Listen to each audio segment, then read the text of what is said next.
Asan na ba ako? Kaninong ka ba to? Ilang ulit na ba nagigising sa ibang kwarto?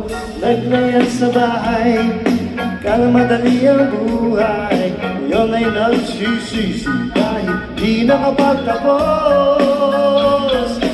Di mo na kailangan mag-alinlangan kung tama ang gagawin mo.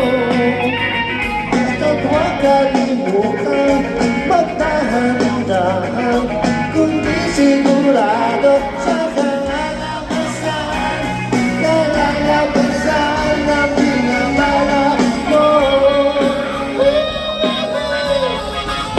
Nabutas lumalaki, konting gusto dumadami. Di mo maibabot, di mo nagbahala pag nabulag ka.